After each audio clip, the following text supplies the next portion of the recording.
자원봉사 분야에 대해서 이야기 드리도록 하겠습니다. 먼저 시작에 앞서서 저희 기관 특성에 대해서 좀 설명을 드리고서 시작을 하는 게 좋을 것 같은데요. 제가 그 서울시 자원봉사센터에서 근무합니다라고 하면 많은 분들이 저한테 물어보세요. 공무원이냐고 물어보시는데 저희는 공무원은 아니고요. 사단법인 서울시 자원봉사센터입니다. 근데 이제 성격상 기관의 성격상 행정인 것 같기도 하고 민간인 것 같기도 한 중간에 껴있는 느낌의 기관의 성격을 가지고 있다 보니까 저희 기관 특성상 어떻게 보면 끼인 기관이기 때문에 그래서 더 네트워크를 필요로 하는 기관이라고 설명을 드리고 있고요. 저희가 하고 있는 네트워크 사업들을 보시면 굉장히 좀 대상이 다양하다라고 저도 느끼고 있습니다. 서울시나 공공기관들과의 네트워크도 있고요. 또 그러니까 행정과의 네트워크도 있고 또 기업을 포함한 민간과의 또 네트워크도 있고요. 특이하게도 저희는 자원봉사자라고 하는 시민들과의 네트워크도 함께 하고 있다는 점들을 좀 이해해 주시고서 설명을 들어주시면 좋을 것 같습니다. 먼저 첫 번째로 그 지역사회에서 코로나19 대응은 어떻게 이루어졌는가에 대한 것들을 제가 네트워크 차원에서 좀 한번 생각을 해봤는데요. 먼저 행정과 저희와의 관계에 대해서 어떻게 대응했는지에 대해서 설명을 드리도록 하겠습니다. 서울시로부터 저희 쪽에 요청이 왔었던 대표적인 협업 요청은 크게 이제 두 가지 정도라고 볼 수 있는데요. 첫 번째는 그 2월부터 시작된 그 드라이빙 스루 의료자원봉사자 모집 건이 있었습니다. 그리고 두 번째로는 착한 마스크 캠페인 건이 있었는데요. 둘 다 이제 시민들의 큰 호응을 받기도 하고 좋은 사업이었다라고 이렇게 이야기를 듣기도 하는데 저희 같은 경우는 이제 이 사업들을 진행하면서 어떻게 보면은 이 코로나 상황이 장기화되고 긴박해지면서 저희 쪽에 내려오는 요구도 굉장히 긴박해졌습니다. 긴박하다라는 거는 어떻게 보면 저희가 이제 이것들을 협상할 여지가 적거나 준비할 수 있는 시간적 여유가 없다는 것을 의미하기도 하고요. 그런 상황에서도 저희가 시민 자원봉사자분들 그리고 저희가 네트워크하고 있는 단체분들과 같이 이 사업들을 잘 추진을 했습니다. 그런데 이제 서울시에서도 지금 이런 상황이 계속 장기화되면서 각 부서별로 이 코로나와 관련된 대응 사업들을 많이들 하고 계신 걸로 알고 있는데요. 서울시에서는 여러 부서가 이 업무를 담당하시지만 자원봉사센터는 한 곳이기 때문에 물론 자치구 자원봉사센터들이 있지만 서울시 자원봉사센터는 한 곳이기 때문에 저희 쪽에 굉장히 다양한 요청들이 다발적으로 동시다발적으로 내려온다고 이해를 해주시면 좋을 것 같아요.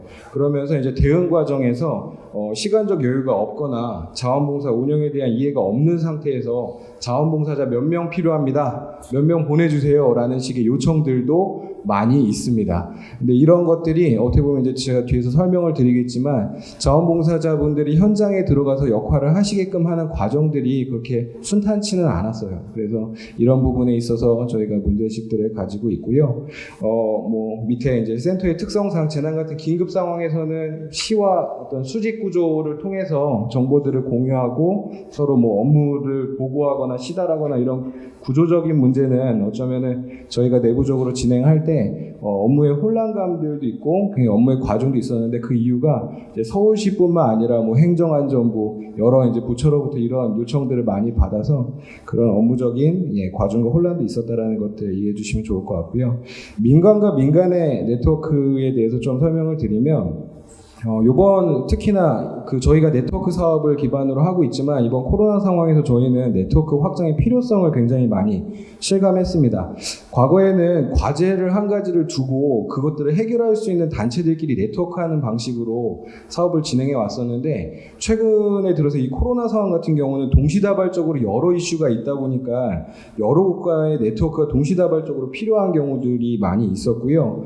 또 센터를 중심으로 이제 도움이 필요한 곳과 도움을 줄 수 있는 곳들이 모이는 과정들이 많이 있었는데 이런 과정을 거치면서 저희가 잘 연결해야겠다라는 그런 인식들을 많이 하게 되었습니다.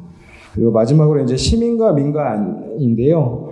코로나19 상황 때문에 다들 아시겠지만 민간에서의 이제 개개인의 자원봉사 활동은 이제 시스템상에서 봤을 때는 굉장히 많이 위축됐었어요. 그리고 또 저희도 조직적으로 움직이기에도 한계가 있었는데 그래도 시민 개개인분들이 하시는 활동들은 또 다양한 방면으로 일어났었습니다.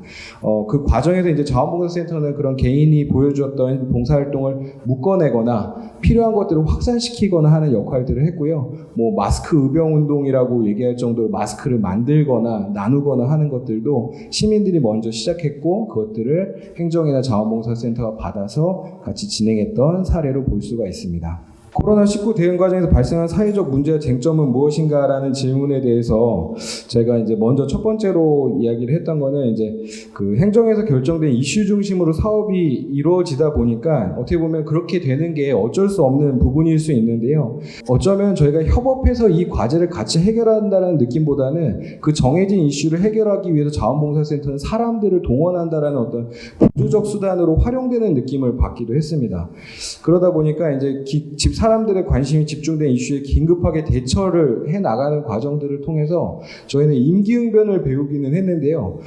재난 상황 자체를 이해하거나 대응할 수 있는 힘을 길렀다라고 생각을 하지는 않아요. 그래서 만약에 저희한테 또 다른 이런 감염증 이슈가 생긴다면 저희는 그걸 대응할 능력을 키웠느냐라고 물어보면 약간은 그런 부분에 있어서는 대처만 잘했다. 대응할 능력 자체를 키우지는 못했다라는 한계들을 느끼게 됐고요. 두 번째가 굉장히 중요한 이슈 중에 하나인데요.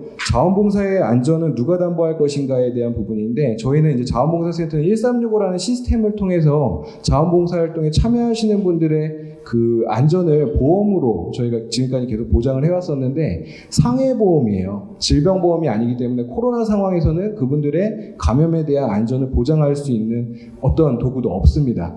그런 상황에서 외부에서는 계속해서 자원봉사자들의 지원이 필요하다라는 요청들은 계속 들어오고 있었어요.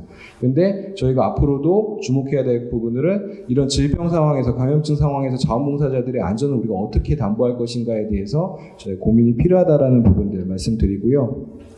세 번째는 우리 안의 사각지대입니다. 또 새로운 재난약자가 발생했는데요.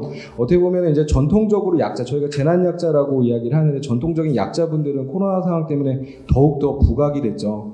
그런 반면에 또 저희가 기존에는 그렇게 약자라고 보기에는 어렵지만 그래도 사회 속에서 누구도 이제 크게 관심 갖지 않던 어떤 노동자 그룹이라든지 여러 그 그룹들이 있었는데 이번 코로나 상황에서 굉장히 약한 고리로 드러나게 됐습니다. 근데 이제 제가 오늘 이제 발표 자료들을 이렇게 쭉 보면서 오늘 여러 가지 그런 사회적 약자분들에 대한 이야기들을 많이 해주시겠지만 대변해 줄 수 있는 집단이 있는 경우는 그나마 다행인데 그나마 다행이라는 표현도 조금 뭐 좋은 표현은 아니지만 대변해 줄 수도 없는 정말 이 상황 때문에 갑자기 어려움에 처했는데 그 어려움들을 해결할 수 없는 집단들도 생각보다 많이 있더라라는 문제들이 있었고요. 이런 상황에서 저희 지역사회 재난 대응 거버넌스가 대응해야 되는 사회적 의제가 무엇일까?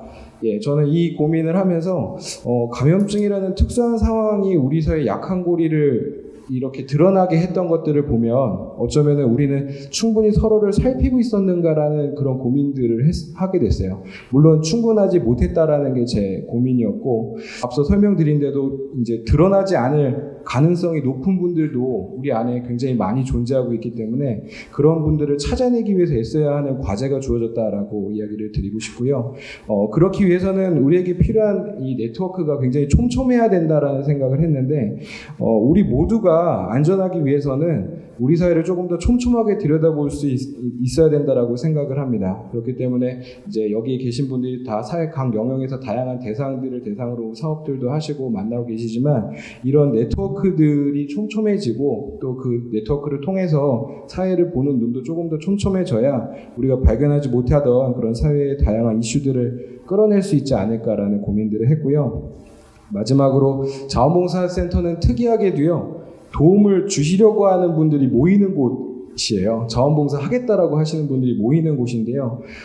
저희가 느낀 것이 이제 도움을 줄 수 있는 사람과 도움이 필요한 사람과의 연결을 잘 해야겠다. 도움을 주시겠다라고 하시는 분들이 많이 모이고 기업이나 민간 자원들이 들어오는데 도움이 필요한 곳들을 저희가 사전에 잘 알고 있는 것들이 그 연결을 잘 하는 것들이 굉장히 중요한 상황이다라는 것들을 많이 느꼈고요. 센터는 그 역할을 좀 잘 하고 싶다라는 생각을 합니다. 물론 그게 도움이 필요한 사람과 도움을 줄 수 있는 사람이 딱 역할이 정해져 있어서 변하지 않는다라는 걸 의미하진 않아요. 그런 네트워크가 결국은 나중에 순환되기도 하고 또 다른 도움을 만들어낼 수도 있을 거라고 생각을 하고요. 그러기 위해서는 저희가 서로 잘 연결되고 또 이런 과정들을 서로 고민하는 지점들을 잘 꺼내놓아서 그런 것들을 잘 알고 연결되는 것들이 굉장히 중요하겠다라는 생각을 해봅니다. 예, 이상입니다.